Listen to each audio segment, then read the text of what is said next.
This is Jay with the Insight Times. Tonight we have a very volatile topic, and that is goal. Well, there was a Harvard researcher that came about to say 83% of the world population won't set goals. They won't have any goals. And then the same researcher informed us that 14% of people walk the earth with goals. However, these goals are not written. So they carry these goals in their heads.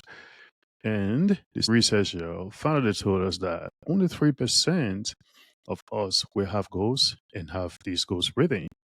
So, in the first place, what is goal? We all understand what goal is. Goal is having desired outcome of something. However, that should be very specific and there should be a time frame attached to it. In fact, to make goals smarter than just having something vague, you should even have dollar value attached to it if it is an object education or something you want to acquire. So, what is the essence of setting goals? We are all aware, at least some of us are aware, that the world population is really huge. We have billions of people living on Earth. However, the wealth of this world is only held by 1% of the world's population. Can you imagine that? 1% of the world population having 50% of the Earth's wealth. So 1% of us controlling 50% of the resources on Earth. That is why it is. And how do we connect this to goal setting? That might just be part of the process. I'm not telling you that the 1% set goals, that's why they have 50% of the Earth's wealth. I'm just saying that it could be part of the process because only 3% of us can have goals and actually have them written. So, why do we have to have goals and why do we have to have them written down? Whenever you have goals, you have a sense of direction. You've developed a framework to follow. Your decisions are not whimsical. You plan and execute your plans based on specific time frame and also specific budget if it comes to acquiring something that has money value attached to it. So when you have goals, you can have them specified as long-term goal or short-term goal.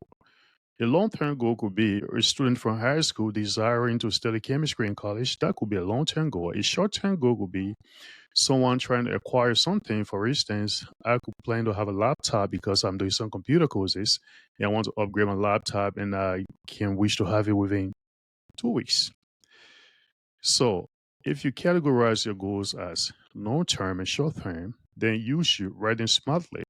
Give you that scenario where I plan to have a laptop upgraded because I'm doing advanced computer courses.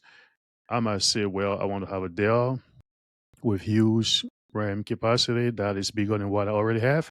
And I want to be reasonable with cost. So I might just buy something that's $1,000 and I wish to acquire that within 2 weeks. So that goal is very smart and specific, right? I have targeted to buy Dell, which is an object, and I have a time frame attached to it, which is acquiring Dell computer in 2 weeks. And even I have that value attached to that. My budget should be $1,000 and nothing more than that. If you have a goal that way, it is short term but very smart or specific. And such a goal, according to research, can be executed, it can be accomplished, it can be achieved because you've been specific. So, why do we have goals? Now, based on what I have told you, if I have planned to do something in 2 weeks with $1,000, I will not plan to buy a very expensive shoe within that frame of time because I already have a plan. So if I go browse the internet and then this shoe very expensive from Italy pops up and it says that, well, handmade, calf skin, luxurious, $400. It is holiday time. We can give you this for $200. And if I use this code, this can come to $175. If you buy two items, the next one is 50% off.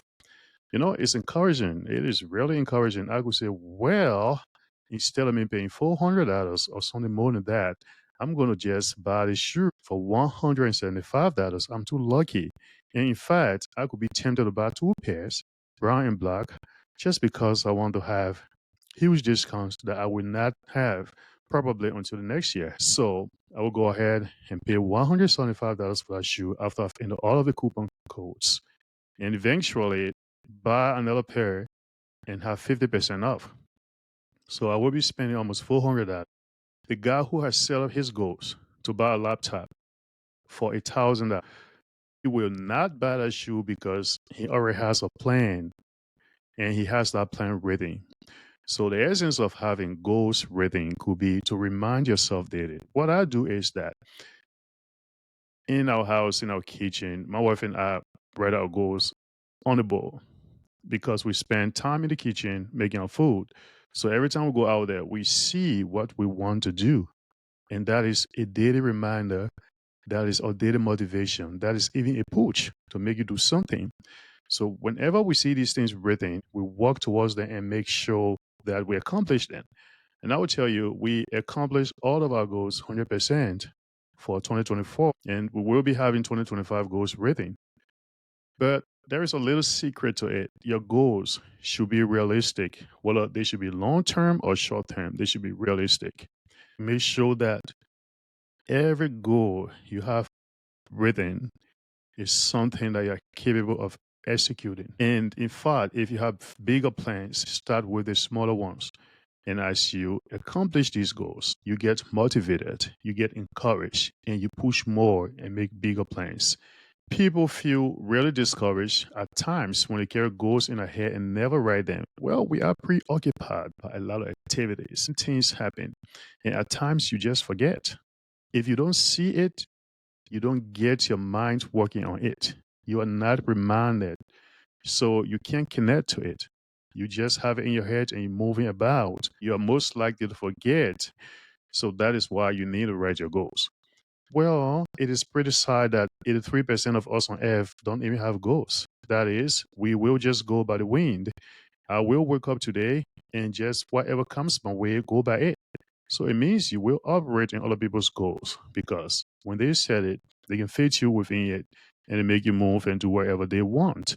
So you don't want to live your life without any direction. Having goals means you have great sense of direction and you know where you're going because there's a blueprint. Studies are even shown that many college graduates who become successful all came out of college with goals. And there are certain people who don't have goals, so they just don't even know what to do.